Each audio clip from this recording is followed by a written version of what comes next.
what's your name? My name is Thomas Pizzell. Okay, can you tell us about yourself for a second? In regard to from my youth up, Yeah. well, may I take my notes? I'll let you have these. But I have to take them because I'm at the age of 74 now, you forget.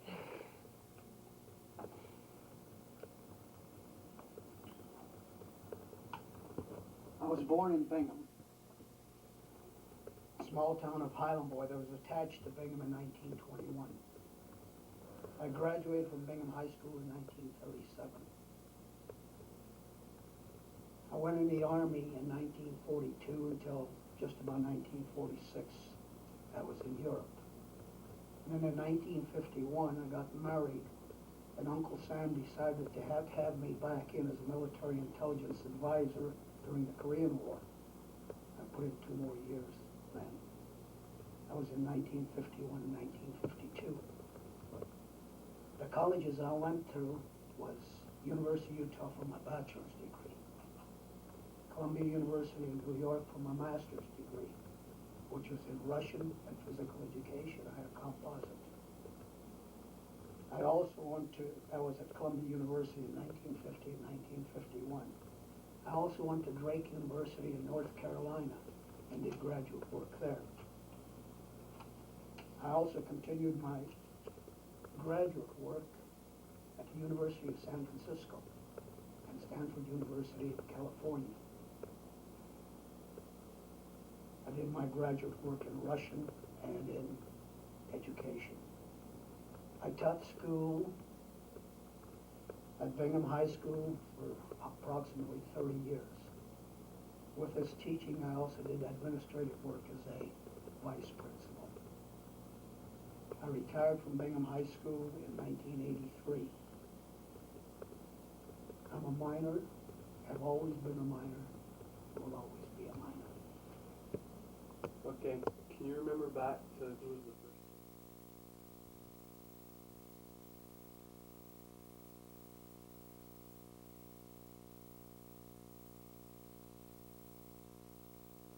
Principal at Bingham when you started? When I started, the principal at Bingham High School was Thomas McMullen. Did the principal ever change? Oh yes, the principals changed. Mr. McMullen was my principal until I graduated.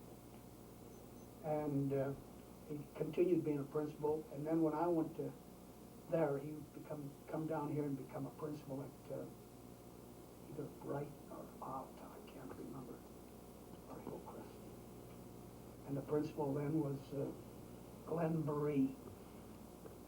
That was he was my second principal. From Glenn Baree, Robert Day became principal. And under Robert Day, I become a vice principal. He left, and I'm trying to think who was my principal when he left. I just can't recall who it was. Okay, how was it like being vice principal? It was good for the simple reason the vice principal had quite a lot of power.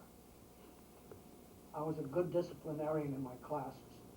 I taught everything. You can't imagine what I taught. I mean, I taught world history, American history, American problems. And then to supplement my income, I taught driver's education, become the head of driver education.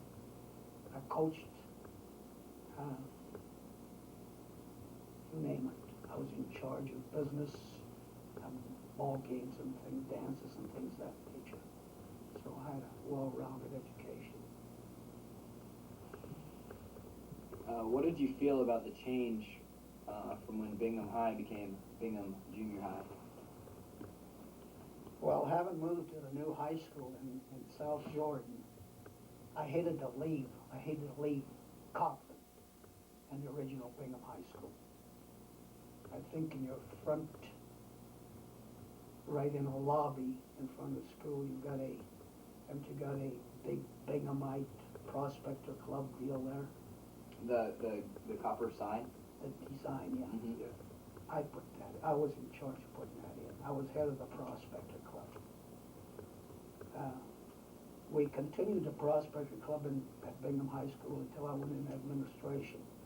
And then the person that took over just didn't pay much attention to it. The Prospector Club was the civic organization of the school.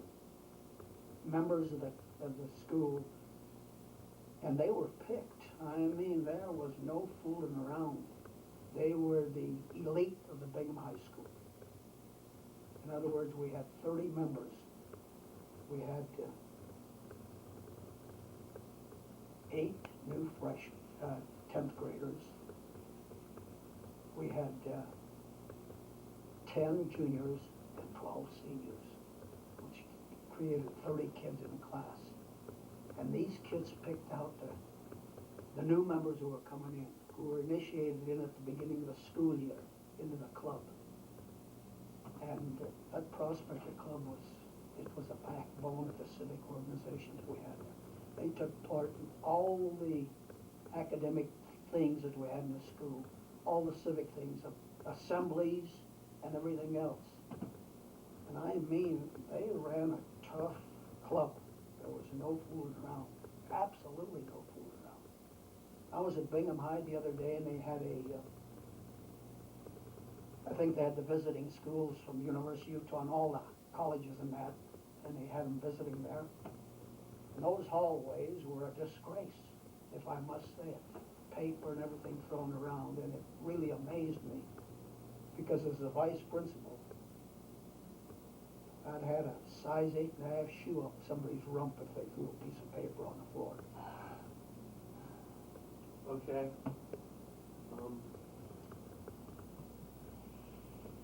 What did the school look like? Oh, you mean the original Bingham High? Yeah. It was beautiful. You know, after coming from practically a shanty in Highland Boy, and then to come down to a brand new school. You have to remember now, the Utah Copper, which is a Kennecott now, donated the land to have this school built on, and I think the money to build it. And here, Bingham High School and South High School, which you don't know South High now, I think it's a college of some sort, you know. You can just imagine these big, beautiful brick buildings coming up. And all the other schools they were just like toilets in comparison. It was beautiful.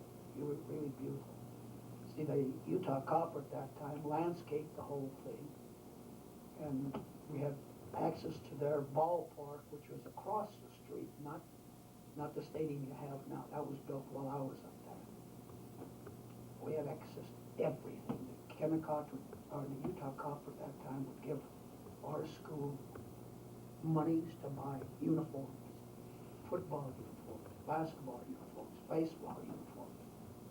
So we were the class, really.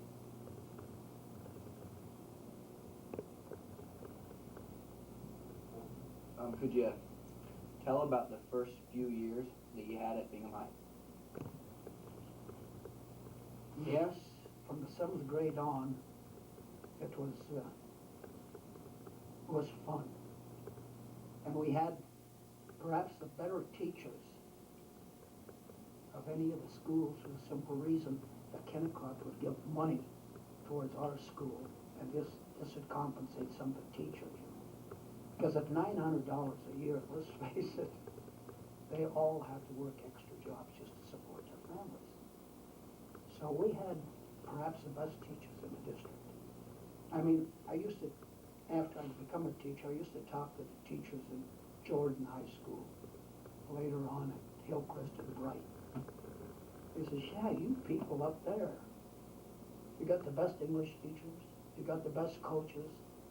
You have to realize that during my school years, we won the baseball championship 9 years in a row. This was state championship. We won football championships.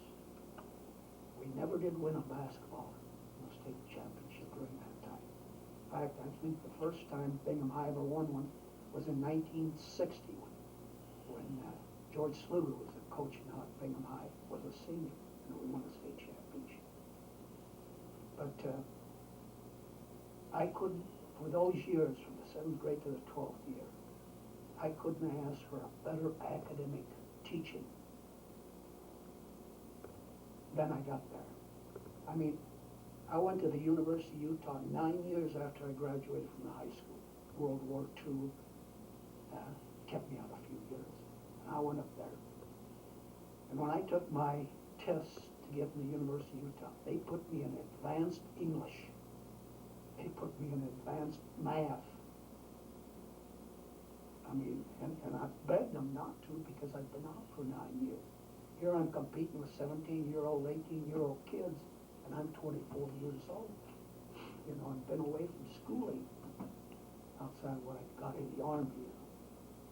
So my background of education was excellent. I couldn't ask for anything better. Okay. How did you get, like, transportation to the high school? From my home, they Yeah. furnished us with a bus. We had bus transportation for us. And they'd take us down the canyon, down to Copland, and back home after school was over. When I played ball, when I got to be a sophomore, started playing ball, I bummed my way back up the canyon, you know, because they didn't have buses for us. When we practiced or played, they didn't have buses for us. When we played ball games and basketball at night, my dad or my brothers would take me down there to play. Did you participate in any sports while you were at Bingham High? Yes. I was a regular on the baseball team my sophomore year, my junior year, my senior year. I was a regular on a football team my junior and senior year. And I was a regular on a basketball team my junior and senior year. I was big, 5'2" and weighed 108 pounds. That's with my clothes on. Okay, well, I think that about wraps it up for the questions. And thanks a lot for helping us out with this interview. Oh, I enjoyed it tremendously. You just can't imagine how I'm trying to remember things when you stop to consider that I graduated in 37. So next year it'll be 60 years since I graduated from Bingham High.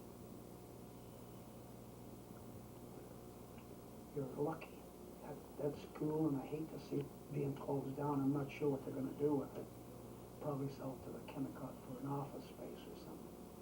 But there'll never be another Bingham High like that, or Bingham Junior High. Oh, wait, did you ever have anything to do with, or did you ever go in those bomb shelters that were below the auditorium? Sure.